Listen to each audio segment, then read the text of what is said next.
자, 신약개관 하고서 처음으로 한 과를 두 번에 나눠서 하고 있습니다. 이방인들이 하나님께 나오다. 두 번째 파트입니다. 그럼 이 제목에 좀 주목하셔야 돼요. 이방인들이 하나님께 나오다. 이게 지난주하고 이번 주에 살펴보는 핵심 내용입니다. 그러니까 그냥 복음이 확산되는 얘기를 하는 게 아니라 앞으로 계속 복음이 확산되는 얘기 할 거예요.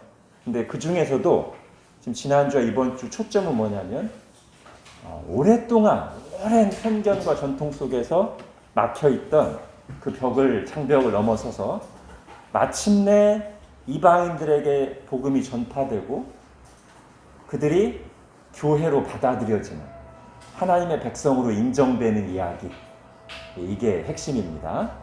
자, 그 중에서 지난 시간에는 맨 첫 단추, 하나님이 아주 굉장히 적극적으로 그리고 세밀하게 계획하셔서 맨 첫 단추, 고넬료라고 하는 사람, 로마군 장교를 구원하시고 하나님의 그 예루살렘 교회가 그걸 하나님의 뜻이구나, 이방인 구원이 하나님의 뜻이구나 이렇게 받아들이게 된 데까지 했어요. 그죠? 우리가 이 과정을 보면서 베드로와 예루살렘 교인들이 에게 있어서 이 이방인들을 하나님의 백성으로 받아들인다는 게 얼마나 힘든 일인지를 확인했습니다. 제가 어떤 말씀과 이걸 연결시켰죠. 이게 얼마만큼 힘든 일이라고 했습니까? 낙타가 바늘구멍으로 들어가는 것만큼이나 힘든, 그 정도로 어려운 일이었어요.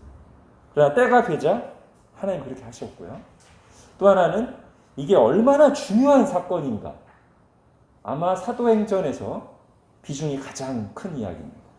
10장부터 11장까지 자세하게 한 번은 사건으로, 한 번은 그 사건을 다시 베드로의 입을 통해서 똑같이 반복함으로써 굉장히 많은 분량을 자세하게 반복하고 있어요. 그만큼 중요한 얘기입니다. 이방인들이 구원받고 하나님의 백성이 된다. 그리고 이건 곧 우리의 얘기예요. 그죠? 우리가 원래 이 관점으로 보면 이방인이거든요. 이스라엘 사람이 아니라 아브라함의 혈통적 자손이 아니라 우리가 이방인인데 어떻게 우리가 하나님의 백성으로 오직 은혜와 믿음으로 받아들여졌는가, 그 얘기입니다. 사실은 이게 너무 중요하기 때문에 비중 있게 다뤘어요. 자, 그러면서 한 가지만 더요. 지난주에 한 것 중에서. 근데 하나님이 이 일을 하실 때 굳이 누구를 사용하셨다? 예, 베드로를 사용하셨어요. 이게 또 중요하다는 거죠. 근처에 빌립도 있었을 수 있고 이방인의 사도 바울도 이미 그때 회심한 상태일 수 있는데 굳이 베드로가 다른 사람보다 마음이 더 열려있고 준비되어서? 아닙니다. 오히려 그렇게 따지면 순위에 3차 밀리는 사람이에요. 베드로는. 그런데 베드로가 꼭 했어야 됩니다. 왜냐하면 이후에 유대인 교회와 이방인 교회가 똑같은 터 위에 세워진 그야말로 하나의 교회라는 것을 선명하게 하기 위해서 하나님께서 그렇게 하셨어요. 이게 지난주까지 한 거고요. 이제 오늘은 이렇게 하나님께서 첫 단추를 잘 끼워 놓으신 이 지난한 일이, 이 어려운 일이 어떻게 하나님의 섭리 가운데서 빠른 속도로 확장돼 가면서 확증되는가. 오늘 두 가지예요. 이방인이 하나님의 백성 되는 것 또는 받아들여지는 것이 오늘 첫 번째 중요한 내용은 이게 발전되어 가는 일이에요. 이게 주로 안디옥 교회가 생기고 또 하나는 드디어 이방인 선교사를 파송하고 이렇게 굉장히 빠른 속도로 적극적으로 이방인들이 하나님의 백성 안으로 들어오는 일이 발전해 나가는 얘기고요. 또 하나는 이미 고넬료를 한번 받아들일 때 예루살렘 교회가 베드로에 대해서 이렇게 막 예민하다가 베드로 얘기를 다 듣고서 그렇구나, 하나님 이방인도 구원하시는구나 한번 했지만 다시 한번 이제 모여서 확증하는 일이 있죠. 뭐죠? 예루살렘 총회입니다. 자, 오늘 이 두 개가 중요한 겁니다. 그러니까 결국 이제 이게 중요하다고 말씀드렸죠. 이방인이 하나님의 백성 되는 얘기. 그 중에서 하나는 이제 그 이후로 빠르게 확산되고 발전되는 거고, 또 하나는 그걸 아주 공식적으로 교회가 최종 확정하는 얘기. 자, 이게 오늘 다룰 내용들입니다. 오늘 좀 성경 몇 군데를 찾을 텐데요. 일단 본문을 좀 보면서 하겠습니다. 자, 어디부터냐면 이때쯤 이스라엘 밖에서도 여러분 교재에서 이때쯤 이스라엘 밖에서도 이방인들을 향한 새로운 도전이 시작되고 있었습니다. 그 부분이에요. 박해를 피해 해외로 나간 신자들 중 일부가 헬라인에게도 복음을 전파한 것입니다. 하나님께서 그 일을 기뻐하셨고, 그죠? 하나님 기뻐하신 일이에요.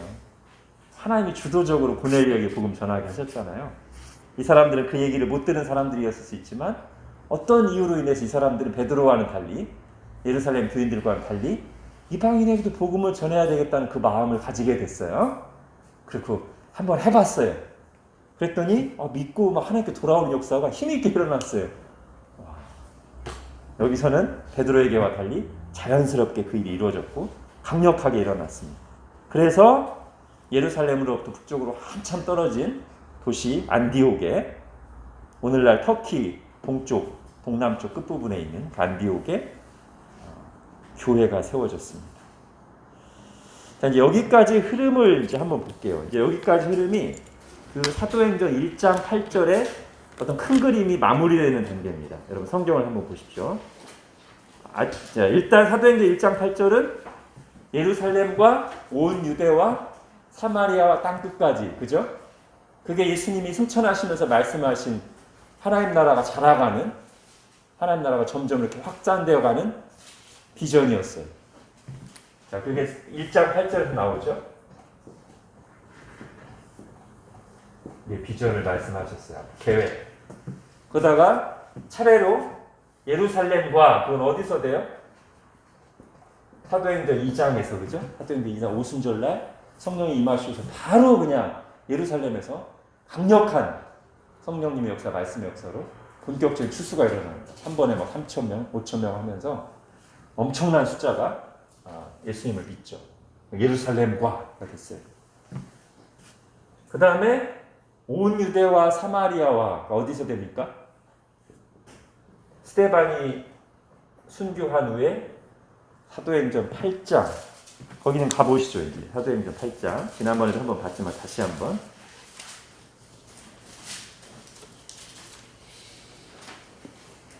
7장에서 스데반이 순교하고 8장 1절, 사울은 그가 죽인 당을 마땅히 여기니라. 그날에, 이게 중요한 절입니다. 여기가 그날에 예루살렘에 있는 교회에 큰 박해가 있어 사도 외에는 다 유대와 사마리아 모든 땅으로 흩어지니라. 이게 이제 1장 8절에 있는 온 유대와 사마리아와가 이제 성취되는 장면이에요. 그리고 요거와 연결되는 또 한 구절이 있으니 사도행전 11장입니다. 이제 오늘 우리가 보는 부분인데요. 사도행전 11장 19절 가보십시오. 자, 아까랑 이어져요. 19절에 보면 그때 스데반의 일로 일어난 환란으로 말미암아 흩어진 자들, 아까도 8장 1절에서 그죠?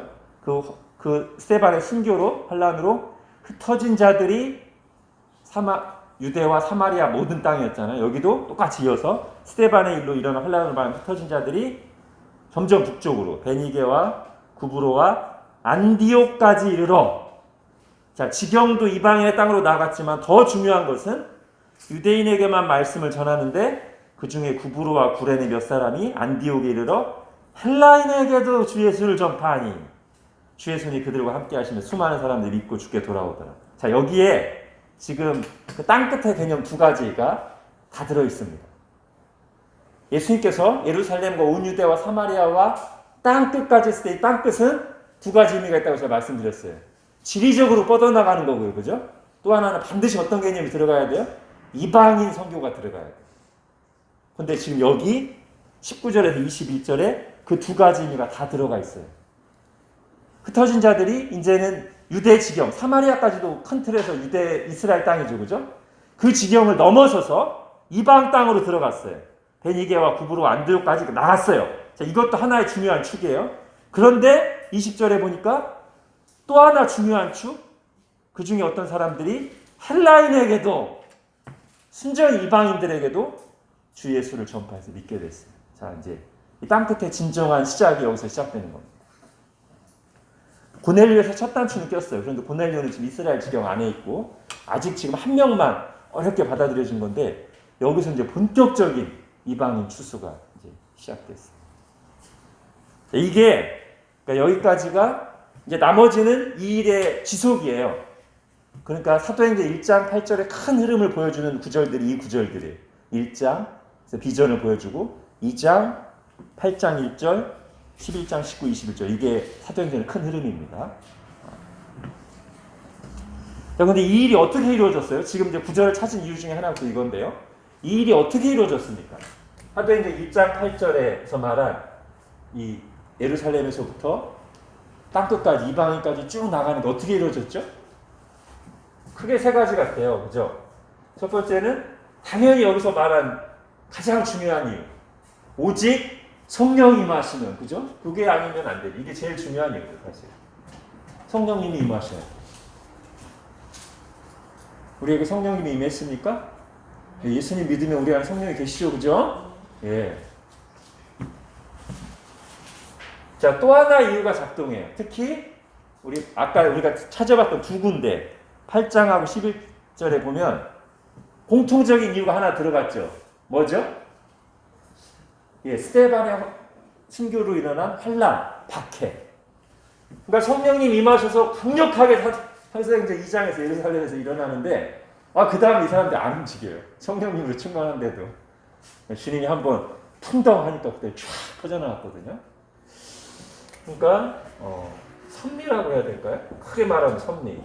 특히 여기서 사용된 방법은 박해였죠. 그죠? 다 같은 분이 하시는 거예요. 성령님이 하나님이시니까. 하나님이 오시고 또 하나님이 또 박해라는 섭리를 사용하셔서 흩으시는 일도 하시고 오셔서 우리 마음도 주장하시고 환경도 역사하셔서. 자, 또 하나를 든다면 뭐가 있을까요? 여기에 반응하는 우리 지난 주일 말씀 생각해 보십시오.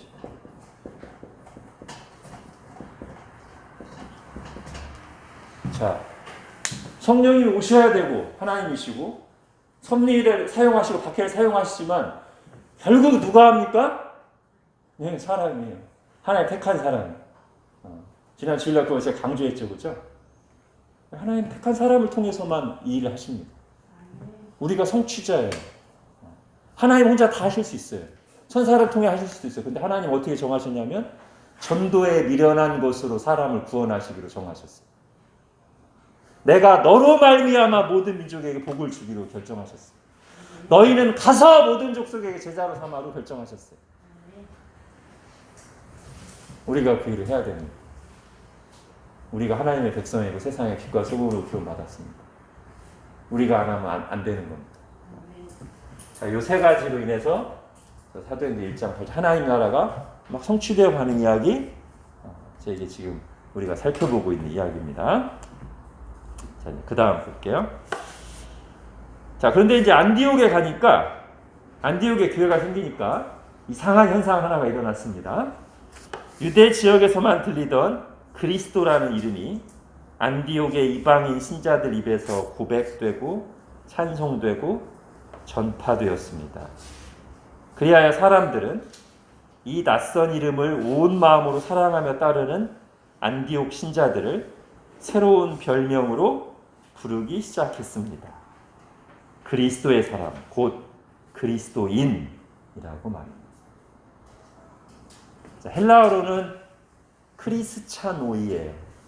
이 아노이가 붙으면 뭐뭐의 추종자, 누구누구의 사람. 우리 성경에 그 로마 황제를 일컫는 말이 가이사잖아요, 그죠? 가이사랴 노이, 그러면 이제 가이사의 사람이에요.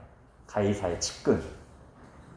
그거랑 똑같은 어미를 사용해서 크리스토, 예, 크리스차노이, 그리스도의 측근, 그리스도의 추종자, 그리스도의 사람. 우리나라 말로 하면 예수쟁이, 그죠?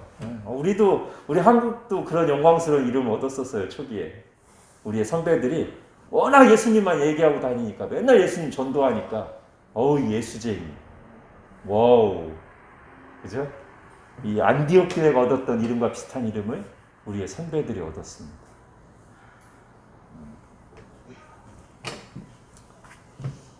이거랑 요즘 쓰는 말하고 좀 비슷한 게 마니아, 매니아. 마니아가 뭐냐면 사전적 의미가 좋은 걸 알고 거기에 푹 빠져서 사는 사람. 딱 맞는 것 같아요, 그죠?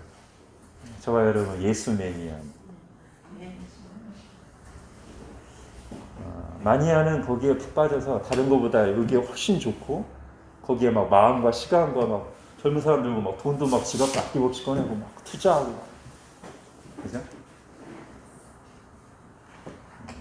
예수님이 돈보다 취미생활보다 유튜브보다 SNS보다 다른 사람들보다 더 좋은 게 정상입니다.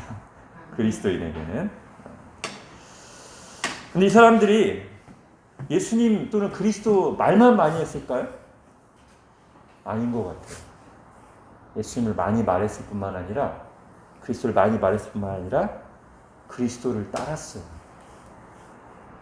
그리스도에게 최우선순위를 뒀어요. 그리스도를 정말 사랑했어요. 그러니까 사람들이 저 크리스찬원, 저 그리스도의 최측근, 그리스도의 추종자들. 어떻게 우리 주변의 세상 사람들이 우리 보고 예수님의 추종자라고 이렇게 부를 만을 할까요? 우리도? 저 사람 완전 예수님 추종자야. 예수님 최측근이야. 여러분 바울 서신을 보면 바울을 제가 정확히는 살펴보지 않았어요. 근데 대략 제가 성경을 이렇게 생각해 보면 최소 2-3절에 한 번은 예수님 또는 그리스도라는 말이 나옵니다. 어쨌든 한 절에도 막 2번 나올 때가. 바울도 그야말로 예수 매니아죠. 입에는 예수님과 그리스도를 달고 사는 사람이죠. 바울도. 근데 바울도 예수님을 말만 많이 했을까요? 아니죠, 그죠? 우리 주일날도 했습니다만 교회에 보낸 편지에서 내가 예수님을 본받는 자 된 것 같이 너희도 다 본받는 자가 되라. 빌립보서 3장 같은 데서는 내가 예수님을 알기 위해서는 죽음도 통과하고 부활에 이르는 경험도 하고 싶다. 다른 거 다 똥으로 여긴다. 배설물로 여긴다. 예수님 아는 지식이 제일 중요하다. 그러니까 말만 한 게 아니라 진짜 삶으로 그랬어요. 그죠?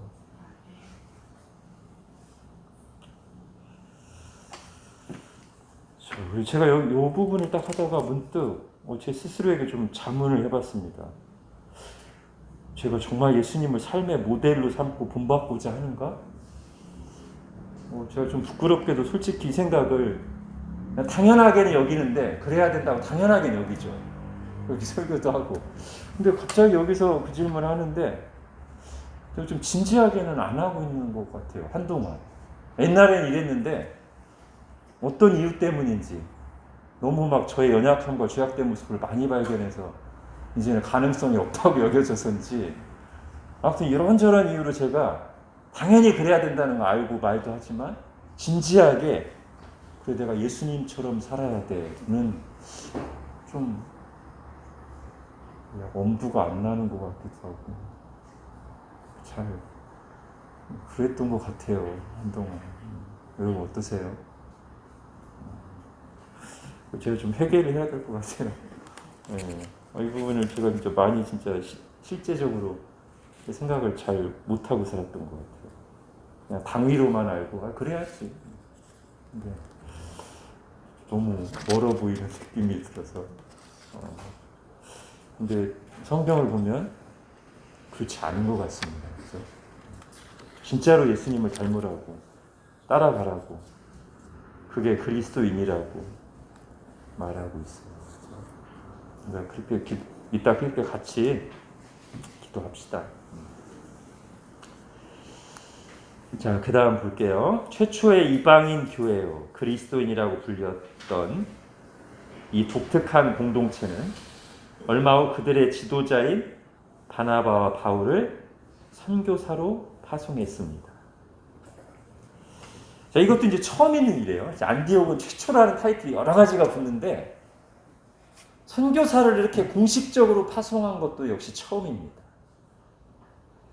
그러니까 첫 번째 교회인 예루살렘 교회는 어떤 식으로 사도행전 1장 8절을 잘 수행하지 않고 있다가 사도행전 8장 1절 돼가지고 주님이 흩으셨고요. 그래서 나가서 선교한 거고, 이 안디옥 교회는 그게 아니고 기도하면서, 그죠? 사도행전 13장에 뭐 이들이 어떤 이유 때문인가 모여서 같이 한동안 집중해서 기도합니다. 뭔가 하나님의 뜻을 생각했던 것 같아요. 진지하게.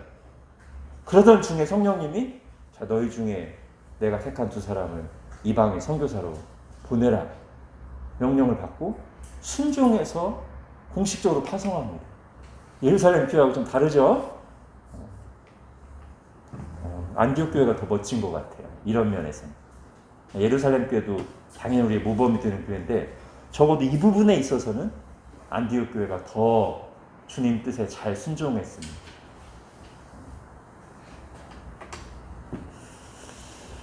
바울과 안디옥 교회의 관계를 한번 생각해 볼게요. 참 재밌어요. 바울과 안디옥 교회의 관계가. 일단 오랜만에 지도를 또 한번 그려보겠습니다. 제가 뭐 개관하면 그림 지도가 두세 종류밖에 없죠.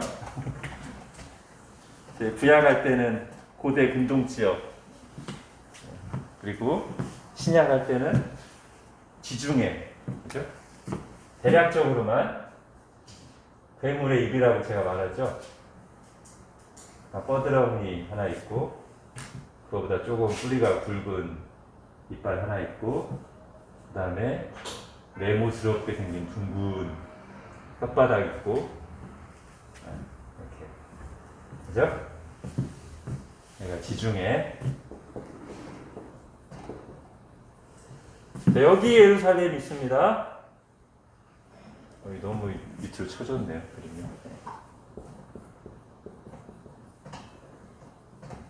안디옥이 대충 이쯤 있어요.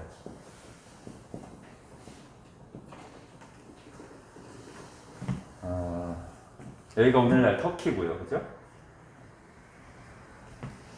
근데 처음에 예루살렘에 박해가 일어나서 사람들이 막 터져가잖아요. 근데 그 박해에 아주 제일 열심히 낸 사람, 주동자가 누구죠? 바울, 그죠? 사울, 바울. 그러니까 바울 때문에 말하자면 사람들이 막 도망쳐서 예루살렘에서 떠나서 그냥 반강제적으로 선교가 이루어져서 안디옥에 교회가 생겼어요. 그러니까 바울 때문에 흩어진 사람들이 안디옥에 교회를 세웠어요. 근데 시간이 지나고 나서 그 바울이 안디옥 교회 성경 교사가 돼요. 조금 시간이 지나고 나면 안디옥 교회에서 바울을 선교사로 파송합니다. 자, 다시요. 그러니까 바울 때문에 흩어져서 이방인까지 나가서 이방인 선교를 하고 교회를 세웠어요. 나중에는 이 안디옥 교회에서 바울을 이방인 선교하라고 파송해요. 이 다시금 어떻게 보면 한 흐름이죠, 그죠?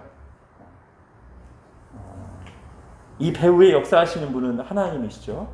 아브라함을 처음 부르셨을 때 너로 말미암아 모든 민족이 복을 받으리라 라고 말씀하신 그 하나님께서 이 배후에서 지금 일하고 계셔가지고 자꾸 이방인에게 나가도록, 모든 민족에게 나가도록 역사하고 계신 거예요. 사람들이 볼 때는 이게 막 중간에 어려운 과정들이 있었지만 결국은 땅에서 이방인 선교로 쭉쭉 뻗어나가는 그런 모습입니다. 여러분, 예루살렘에서 박해가 일어나고 흩어질 때 누가 이걸 짐작이나 했겠어요? 나중에 10여 년 뒤에 흩어진 사람들에 의해서 생긴 교회가 이 바울을 선교사로 파송할 거라고.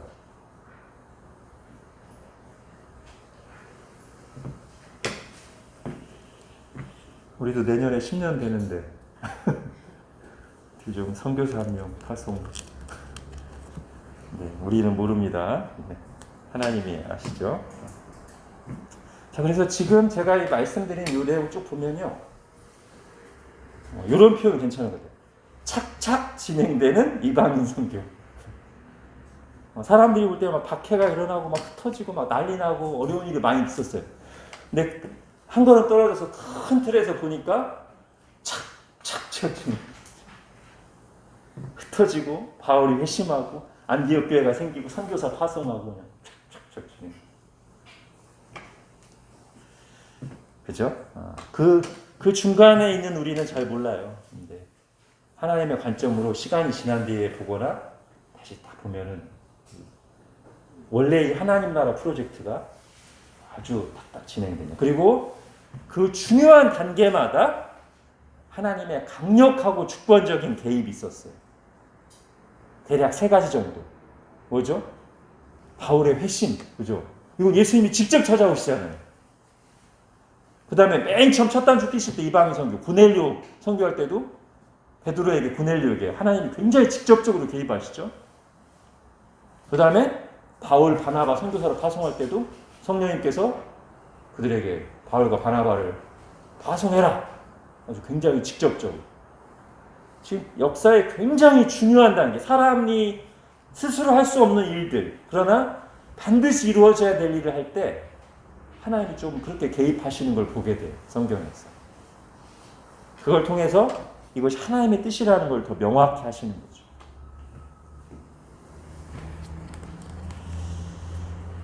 자, 이제 그 다음 보겠습니다. 이제부터는 이제 앞으로 쭉 이제 바울의 선교의 얘기가 사도행전의 주 내용인데요. 그 중간에 이제 하나 오늘 지웠군요. 오늘 2번째 중요한 얘기가 한번 들어갑니다. 일단 읽으면서 갈게요. 바나바와 바울은 구브로를 거쳐, 구브로는 어디냐면요, 여기 있습니다. 구브로. 얘가 바나바의 고향이에요. 그래가지고 지금 첫 멤버의 바나바와 바울이 있고 1차 선교여행을 떠날 때만 해도 누가 리더? 네, 바나바예요. 1차 선교여행 떠날 때는 이름이 바나바와 바울로 돼 있어요. 1차 선교 끝날 때쯤에 이제 둘이 대등하거나 바울이 더 앞서게 되죠. 그러니까 2차 선교할 때 하나님 나누신 거예요. 이제 둘이 같이 있을 이유가 없거든요. 둘 다 뭐 한 선교팀을 이끌 만한 사람들 뭐하러 계속 같이 다녀요, 그죠? 아무튼 처음에는 바나바와 바울로 시작해서 바나바의 고향인 구브로를 들려서 그 다음에 주로 한 요 정도 지역, 거기 나온 것처럼 저기에 비시디아, 이고니온, 루스드라, 더베 여기 정도를 하고서 다시 안디옥으로 돌아. 출발이 예루살렘이 아니죠. 안디옥이죠. 다시 안디옥으로 돌아옵니다. 이게 1차 선교여행이고요. 이 시기가 대략 우리 서기로 따지면 AD 47년에서 48년경. 이건 아마 큰 차이 없고 거의 맞는 걸 겁니다. 많은 역사학자들, 뭐 성경학자, 고고학자 다 해서 차이 있어봐야 1년 남짓밖에 차이 없어요. 대략 AD 47년에서 48년 정도라고 보시면 맞습니다. 그러면 지금 바울의 1차 선교행이 일어난 것이 예수님이 부활하실 때 한 AD 30년경이라고 치면 그로부터 한 15년 좀 넘어서, 그죠? 얼마 안 되는 시기예요. 이 시기에 엄청난 일들이 일어났어요, 그죠? 불과 15년 사이에 예루살렘이 이 복음이 가득한 거 말할 것도 없고 온 유대와 사마리아와 안디옥까지 이르렀고 더군다나 안디옥은 선교사까지 파송해서 1차 선교회까지 마치고 왔어요. 16, 7년 사이에. 와우. 엄청난 속도죠, 그죠? 자, 그런데 1차 선교행을 마치고 왔을 즈음에 1차 선교행 때도 굉장히 어려웠어요. 바울이 가는 곳마다 박해를 받았는데 초기의 박해 주 멤버는 누구였습니까? 처음에 교회를, 그리스도를 박해한 주 세력이 누구예요? 유대인들이에요. 그죠? 나중에 시간이 지나면 로마인들이 돼요. 근데 초반에는 유대인들이 거의 유일하다시피 하고 가장 강력한 박해 세력이었어요. 바울 자신도 그랬으니까, 그죠? 유대교 안에 일어난 이단으로 여긴 거죠. 자, 1차 선교여행 그렇게 어렵게 갔다 왔는데 이제 이거 한번 매듭 지을 때가 왔습니다. 그 다음에 읽을게요. 유대주의와의 갈등은 교회 안에서도 일어났습니다. 자, 어떤 사람들이 특히 이제 예루살렘에서 좀 막 그런 유대적 성향을 강하게 가지고 있는 사람들이 이 안디옥 교회로 왔어요. 와가지고 그 주장을 펴기 시작하는데, 아니, 이방인들이 교회에 들어왔으면 당연히 할례를 받고 안식일을 지키고 절기를 지키고 이것도 하고 그것도 하고 해서 유대인이 돼야지. 이 사람들이 생각하는 이방인을 받아들이는 방식은 이방이었으면은 유대인이 돼서 그리스도인 되는, 이게 너무 당연한 거예요, 이 사람들한테.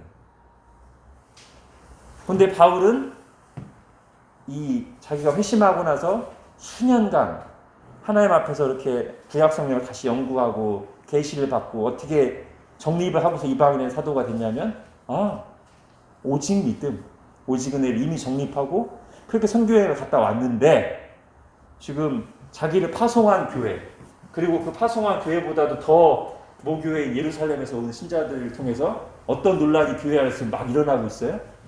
이방인을 유대인 만들려고 하는, 그래야만 받아들일 수 있다, 그런 논쟁이 막 일어나고 있죠. 이게 지금 이제 해결돼야 되는 거예요.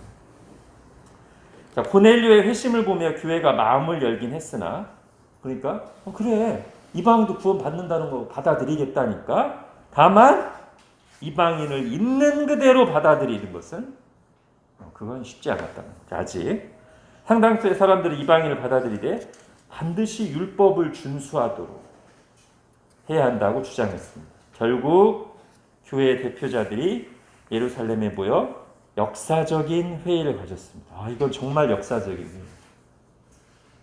가장 중요한 회의죠. 왜냐하면 구원에 대한 진리를 정립하는 회의니까요. 여기에 모이는 멤버들이 쟁쟁하죠. 바울과 바나바, 베드로, 그리고 예수님의 동생 야고보 등이 주도한 이 회의에서 마침내 오직 믿음으로, 오직 은혜로 구원받는다는 진리가 분명하게 선언되었습니다. 그러니까 오직 믿음, 오직 은혜가 뭐 종교개혁의 대표적인 모토인데, 종교개혁의 모토는 결국 성경에서 온 겁니다. 그죠? 우리가 종교개혁의 후예임을 자랑스럽게 여기면서 따른 이유는 그 사람들이 막 새로운 혁명적인 가치관을 만든 게 아니라 성경으로 돌아가서 백투더 바이블 해서 성경에 있는 진리를 있는 그대로 가져왔기 때문에 우리가 그걸 중요하게 여기고 따르는 거지. 그죠? 종교개혁자들이 그들의 개인기가 뛰어나서가 아니라 그 정신, 성경으로 돌아가서 하나님의 말씀이 말하는 그 진리, 그 복음, 지금 여기 나오죠. 예루살렘 총회에서 그걸 얘기했는데, 그 이후 교회가 점점 오염돼서 이 부분이 흐릿해져 있다가 종교개혁 때 다시 이 예루살렘 총회에서 결의한, 받아들인 그 진리도 다시 돌아온 것뿐입니다. 자, 이제 예루살렘 교회의 중요한 의미와 거기서 활약한 지도자 2명을 좀 살펴보겠습니다. 지금 방금 말씀드렸습니다만 예루살렘 총회는 최초의 기독교 전체 회의였어요. 그러면서 당시뿐만 아니라 이후에 계속된 구원 문제에 대한 확정입니다. 그러니까 사실 처음에 이 문제는 이방인을 어떻게 받아들일 것인가였어요. 그러니까 이 사람들이 처음 시작할 때는 이방인 이슈였어요, 말하자면. 근데 회의를 하면서 최종적으로 나온 결론은 이방인에게만 국한된 게 아니라 모든 사람이 어떻게 구원받는가, 이거에 대한 결론이에요. 이방인뿐 아니라 유대인들도 오직 뭘로? 오직 믿음, 오직 은혜. 이게 중요합니다. 처음에는 이방인을 어떻게 받아들이냐요. 근데 나중에는 이방인, 유대인 할 것 없이 다 오직 복음, 오직 믿음. 그래서 바울이 로마서 쓸 때 앞부분에 뭐라고 합니까? 내가 복음을 부끄러워하지 않으니 이 복음은 모든 믿는 자에게 구원을 준 하나님의 능력이 됨이라. 첫째는 유대인에게요, 다음으로 헬라인에게. 그죠? 그 얘기가 오갔어요, 여기서 예루살렘 총회에서 결론적으로. 자, 그러면서 자 뭐 기라성 같은 영적 지도자들이 활약을 하는데, 우선 이제 이방인의 사도인 바울과 바나바가 일어나서 이방인들에게 행하신 하나님의 일을 쭉 얘기했어요. 많은 사람들이 이제 막 그 일들이 엄청나니까 듣긴 했지만 아직 뭔가 이렇게 부족해요. 누가 지금 얘기를 꼭 했어야 되냐면 바로 이때를 위해서 주님이 예비해 놓은 사람이 있었으니 누굽니까? 예, 첫 이방인 회심자 고넬료에게 복음을 전한 베드로가 이제 이때 활약해야 되는 거죠. 바울만 얘기했으면 여기서 진도가 나가기가 어려워요. 바로 이때를 위해서 이제 베드로가 딱 일어나서 여러분도 아는 것처럼 하나님이 나를 택하셔가지고 고넬료에게 복음 전하겠는데 똑같이 성령님이 임하시더라. 그래서 다시 한번 하는 거예요. 그래서 우리도 율법 다 못 지키지 않냐? 근데 왜 그걸 이방인에게 또 짊어지우려고 하냐? 우리가 율법 지켜서 구원받았냐? 아니지 않냐? 예수님 때문에 구원받은 거 아니야? 자, 제가 지난주에는 베드로를 조금 디스했습니다. 좀처럼 편견이 깨지지 않는 베드로를 디스했지만, 이제 요때 와서는 사도행전 15장 와서 예루살렘 총회할 때는 베드로도 완전히 이제 깨어났어요. 중요한 역할을 합니다. 우리나 이방인이나 다 은혜로 구원받는 줄 안다. 이렇게 확실하게 얘기를 합니다. 그리고 이 베드로가 나중에 교회에 보낸 편지에서 정말 위대한 선언을 합니다. 주일날도 요즘에 자주 들었지만 그래서 한번 찾아봅시다. 베드로전서 2장.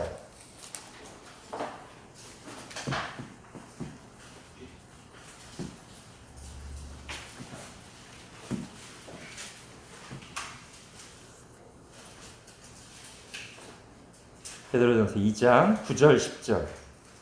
자, 이방인에 대한 편견이 깨지는데 오래 걸렸던 이 유명한 사도가 이제는 이방인들을 향해 보내는 편지에서 이렇게 씁니다. 2장 9절 10절 같이 읽겠습니다. 시작. 그러나 너희는 택하신 족속이요 왕같은 제사장들이요 거룩한 나라요 그의 소유가 된 백성이니 이는 너희를 어두운 데서 불러내어 그의 기이한 빛에 들어가게 하시니에 아름다운 법을 선포하게 하려 하십니다. 너희가 전에는 백성이 아니더니 이제는 하나님의 백성이요 전에는 긍휼을 얻지 못하였더니 이제는 긍휼을 얻은 자니라. 예, 이제는 아주 선명하게 이방인들을 향해, 예수님 믿는 이방인들을 향해 너희가 하나님의 백성이다. 특히 이 구절이 왜 중요하냐면 지금 이 구절에 나와 있는 거예요. 이 내용이 구약에 나와 있는 중요한 구절 하나를 거의 그대로 카피하다시피 가져온 겁니다. 어떤 구절이죠? 여러분 출애굽기 19장을 보십시오.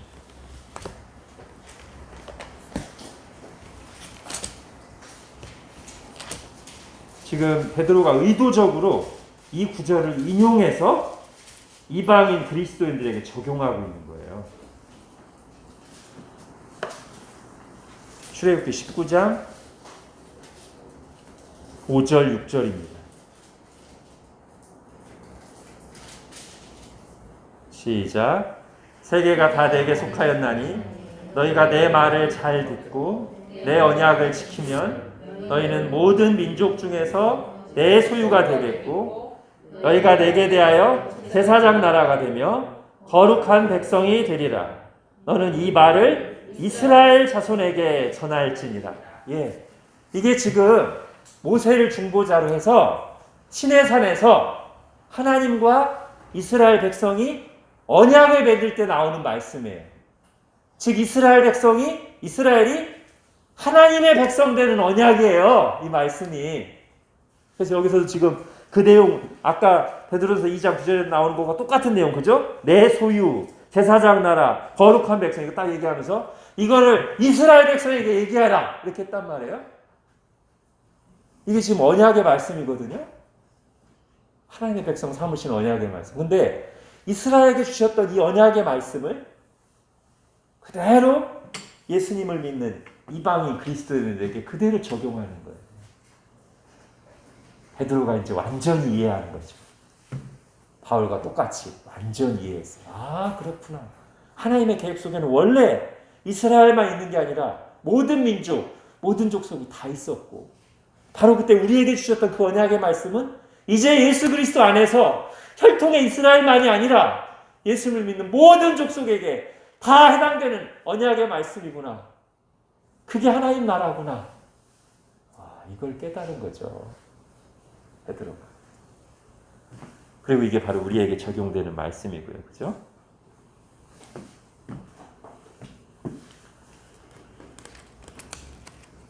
자, 이제 또 한 명의 인물을 생각하지 않을 수 없어요. 예루살렘 총회에서. 자, 순서가 바울과 바나바가 얘기했어요. 그 다음에 지금 한 것처럼 베드로가 일어나서 중요한 얘기를 했어요. 그리고 누가 일어나서 거의 정리를 하냐면 야고보가 일어나서 정리를 합니다. 이 야고보의 위상은요, 사도급이라는 말로도 부족할 정도로 적어도 이 초대교회 예루살렘 교회 안에서는 엄청난 존재였음이 확실합니다. 갈라디아서 2장 9절 한번 가보세요. 바울이 이제 자유의 대언장이라고 불리는 이방인들에게 쓰는 복음의 중요성을 얘기하는 이 갈라디아서에서 바울이 한 두어 번에 걸쳐서 무슨 얘기를 하냐면, 갈라디아서 2장 9절, 또 기둥같이 여기는 누구요? 야고보와 게바와 요한. 그리고 보통 이름 순서에 좀 그게 서열이 있지 않습니까? 게바, 베드로죠. 베드로와 요한보다도 지금 누구를 먼저 얘기해요? 야고보. 와. 그 뒤에도 이제 보면은 12절부터 쭉 보면 베드로도 야고보에서 온 사람들을 의식하는 걸 보게 돼요. 왜 야고보가 이렇게 거의 사도와 같은 영향력을 가진 교회의 중요한 지도자가 됐을까요? 예수님의 동생이라? 아니죠. 다른 형제들은 이렇게 안 드러나잖아요. 야고보, 요셉, 시몬, 유다. 최소 우리가 아는 예수님의 그 동생이, 남동생이 4명인데, 물론 야고보가 첫 번째 동생 같긴 해요. 순서상 항상 먼저 나오니까. 야고보, 요셉, 시몬, 유다. 그렇더라도 나머지 세 형제는 안 나오잖아요. 다른데. 근데 야고보만 이렇게 유독 이렇게 엄청난 비중으로 나오는 이유가 단지 예수님의 동생이라는 것 때문 아님이 확실하고요. 물론 이제 나중에 이렇게 중요한 인물이 되고 나서는 예수님의 혈육의 동생으로 자랐다는 게 중요한 역할을 할 수 있어요. 그죠? 왜냐하면 누구도 보지 못했던 성육신하신 하나님의 그 어린 시절을 가장 곁에서 가까이, 어머니 마리아를 제외하고는 가장 가까이서 오랫동안 봤기 때문에 어떤 중요한 증인 역할을 할 수 있죠. 그렇지만 그것 때문에 지금 그렇게 된 건 아니고요. 어떤 중요한 이유가 있을까요? 고린도전서 15장 가보십시오.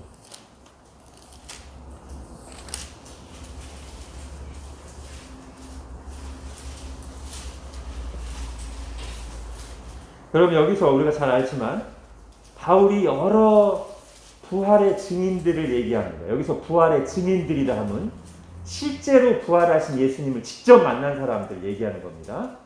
근데 여기서 우리가 다 아는 이름들, 게바, 베드로, 그 다음에 바울 자신 나오는데, 베드로와 바울 사이에 누가 나옵니까? 7절에 야고보가 나와요. 그럼 이게 무슨 의미일까요? 그냥 주님이 그냥 여러 사람 만나다 한 번 야고보도 만나서 동생 보고 싶었어 그런 게 아니죠. 바울을 찾아온 거와 비슷하게 야고보에게도 부활하신 주님이 특별하게 나타나셔서 바울이 더 언급할 만큼 특별하게 나타나셔서 그를 향한 특별한 부르심을 주셨다고 보는 게 가장 자연스럽습니다.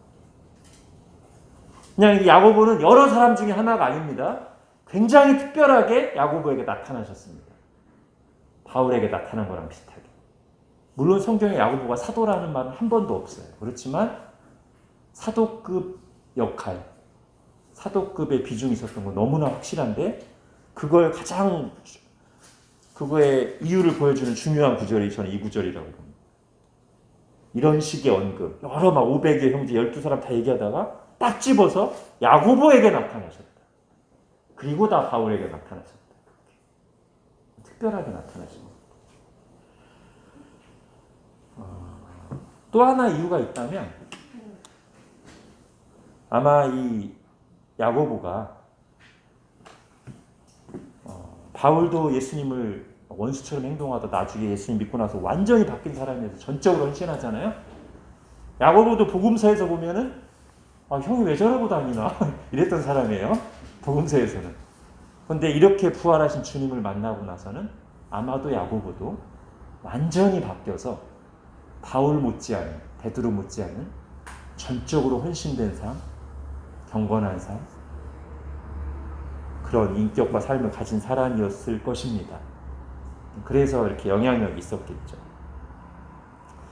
그래서 이 사람이 이 중요한 결론을 내리는 우리의 구원 교리에 확정짓는 이 회의에서 거의 뭐 의장 역할 같은 마지막 이걸 최종적으로 확정짓는 역할까지 한단 말이에요. 그러면서 우리가 이걸 통해서 또 뭐를 하나 정리하게 되냐면 바울은 로마서에서 행위가 아니라 오직 믿음을 강조했고 근데 마치 그거랑 상충되는 것처럼 야고보는 야고보서에서 오직 믿음으로만이 아니라 행위로 구원받는다고 했지만 오늘 이 사도행전 15장에서 이들의 바울과 베드로와 야고보가 다 일치해서 오직 믿음, 오직 은혜를 말하는 것을 보면서 야고보의 의도가 그게 아니구나. 야고보가 그 야고보서에서 말하는 오직 믿음으로만이 아니라 행위라고 하는 것이 행위로 구원받는다는 걸 말하는 게 아니라 사도행전 15장에서도 그가 분명히 바울과 베드로에게 동의하면서 그래 믿음으로 구원받는 거야.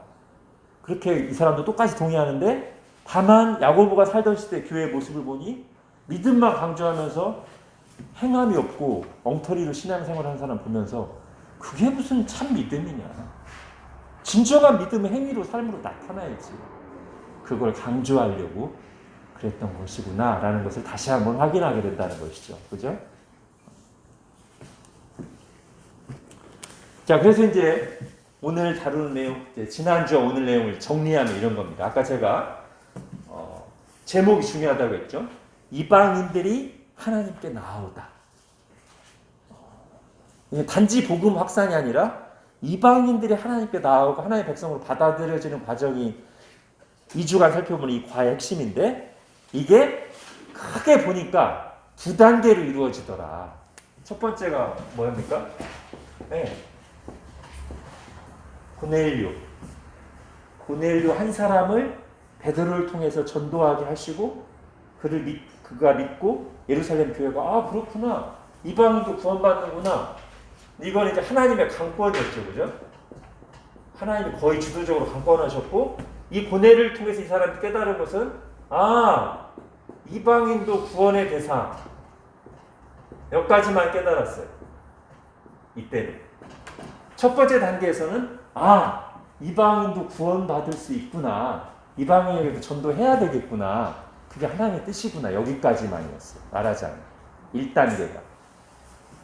그러다가 이제 그 후에 쭉 거쳐서 어디에서? 예루살렘 총회에서. 자, 이것도 분명 하나님의 섭리 가운데 모이고 성령님이 인도하셨겠지만 1번처럼 하나님의 막 주도적으로 강권하신 건 아니에요. 그죠? 사람들이 모였어요. 하나님 성령님을 받은 사람들이 모여서 함께 논의하고 말씀을 살피고 그동안 하나님 인도하시는 보고 토의하면서 결정했어요. 그죠? 우리가 이 균형을 잡아야 돼요. 오늘날도 마찬가지로 하나님의 강권하신 역사가 있어요. 근데 그것만 하나님의 뜻이라고 하면 안 된다는 거죠. 사람들이 모여서 말씀을 연구하고 기도하고 그래서 정말 말씀에 충실하고 살면서 내린 결정들도 하나님 뜻으로 따라야죠. 그죠? 그러니까 교회 회의가 중요한 거예요. 이런 원리를 우리가 이해하면. 자, 아무튼 그렇게 됐어요. 저희가 사람들이 모여서 했어요.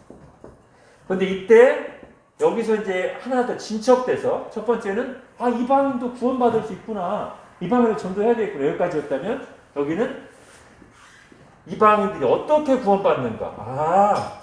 이방인들이 오직 믿음으로, 오직 은혜로 구원받는구나.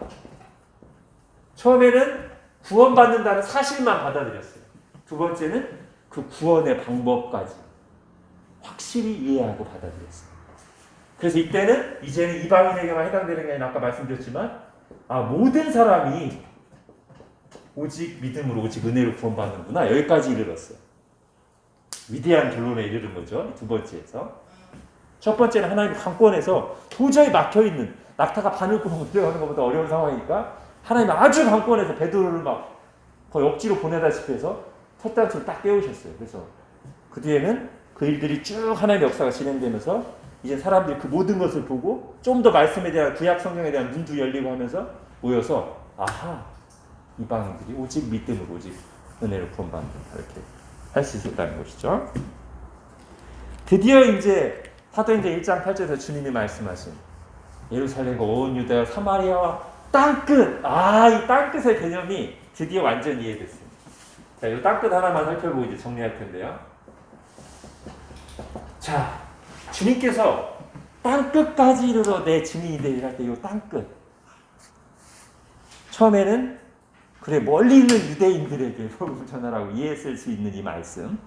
근데 이제는 이것이 제가 거듭 말씀드리지만 지리적 확장뿐만 아니라 반드시 뭐요? 이방인 구원까지 의미하는 것임을 이제 알게 됐는데, 근데 여러분 사실은 구약에 저 땅끝이라는 말이 나와요. 그리고 거기에 이방인 구원 얘기가 너무 선명하게 들어있어요. 이사야 49장 한번 봐.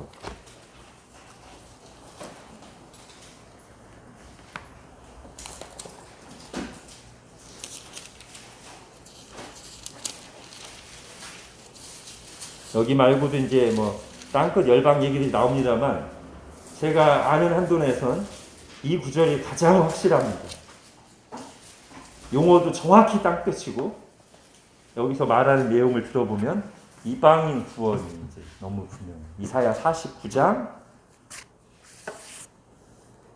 6절 같이 읽겠습니다. 시작. 그가 이르시되 네가 나의 종이 되어 야곱의 지파들을 일으키며 이스라엘 중에 보존된 자를 돌아오게 할 것은 매우 쉬운 일이라. 내가 또 너를 이방의 빛으로 삼아 나의 구원을 베풀어서 땅 끝까지 이르게 하리라. 아멘. 여러분 이 구절에 보면 분명히 이스라엘과 이방이 구분되어 있어요. 그죠? 이스라엘뿐 아니라 이방. 그리고 이방에 어떤 말들이 결합됐냐면 구원,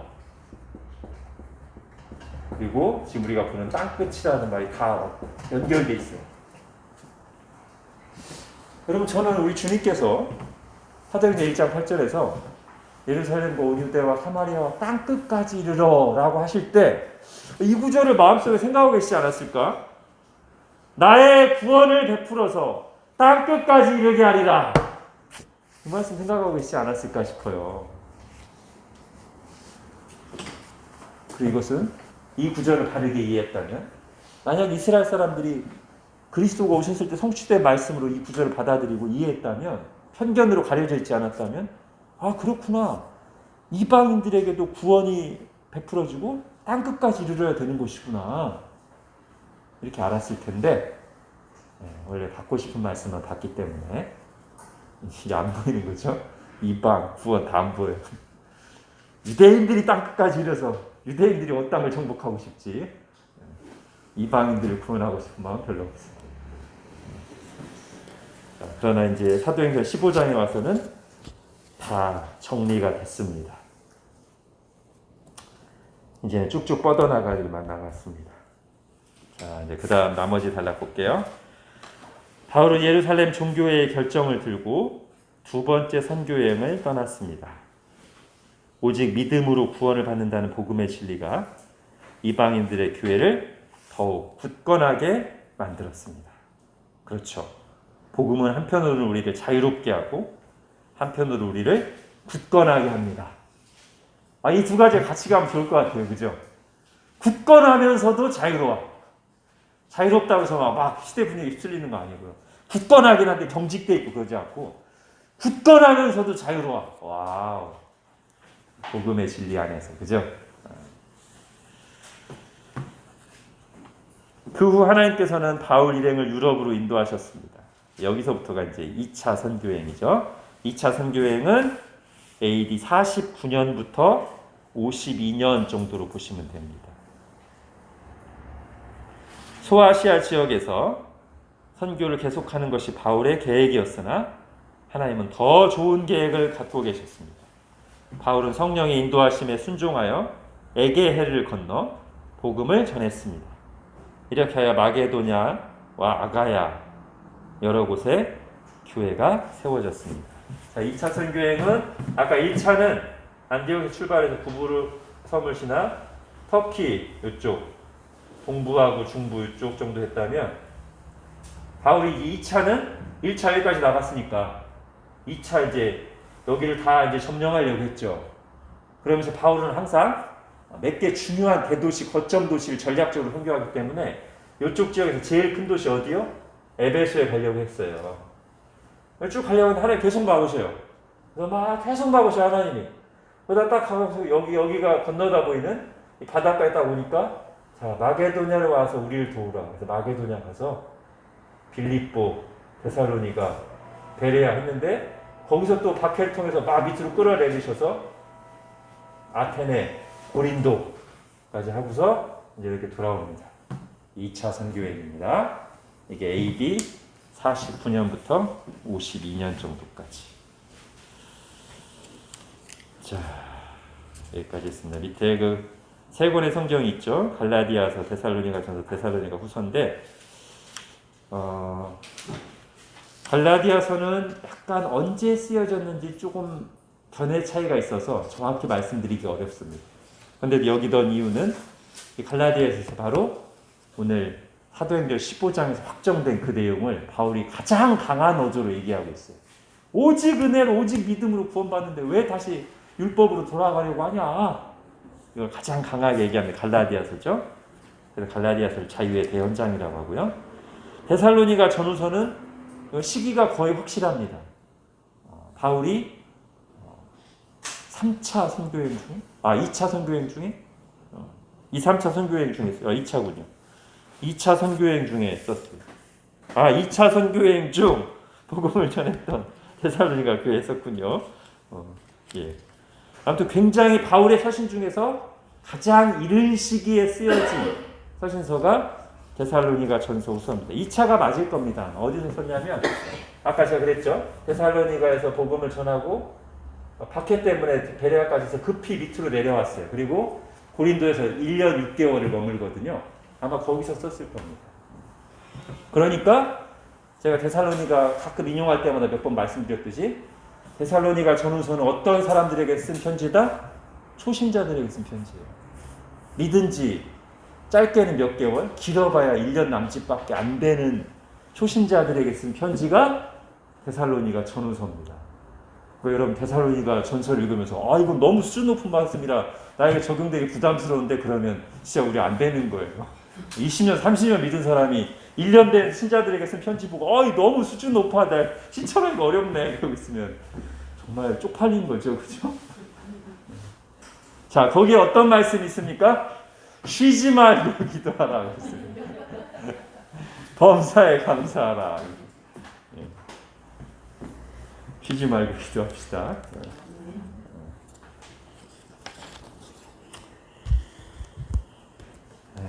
자, 우리 기도하겠습니다. 하나님, 오늘도 주님의 말씀을 주심을 감사합니다. 오늘 저희가 안디옥 교인들에게서 성경이 말하는 그리스도인의 모습을 봅니다. 그리고 저희도 그렇게 더욱 그리스도인으로 살기를 원합니다. 예수님 매니아라고 예수쟁이라고 세상이 인정할 만큼 그것이 드러나는 말만 그렇게 하는 게 아니라 정말 마음 중심에, 삶의 중심에 예수님을 모시고 예수님을 본받고 따르는 것을 정말 진지하고 구체적인 목표와 기도 제목으로 삼고 살아가는 저희들 되게 하여 주옵소서.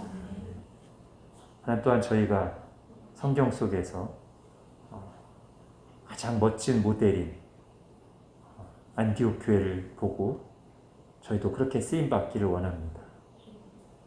겨우 위로받고 우리끼리만 좋은 교회가 아니라 어떻게 우리 시대에 하나님 나라 성취의 소명을 감당할지, 우리를 향한 주님의 뜻이 무엇인지 하나님 앞에서 함께 진지하게 기도하고 여쭙고 말씀을 듣는 가운데 성령님의 인도하심을 잘 따라가는, 그래서 모든 민족에게 복음이 전파되는 이 일에 주님께서 마음껏 쓰시는, 그렇게 쓰임받는 복된 교회가 되기를 간절히 원합니다. 저희를 인도하여 주옵소서. 하나님, 송이자매 가장 힘든 수술이라는 큰 강도 은혜로 건너게 하신 주님께서 이번 항암으로 몸에 있는 남아있는 작은 암세포들까지 완전히 제거하여 주시고, 그래서 온전히 암으로부터 해방되어 그리고 온전히 재활되어서 건강한 모습으로 주님을 증거하며 쓰임받도록 하나님 은혜를 베풀어 주옵소서. 감사드리며 예수님의 이름으로 기도합니다. 아멘.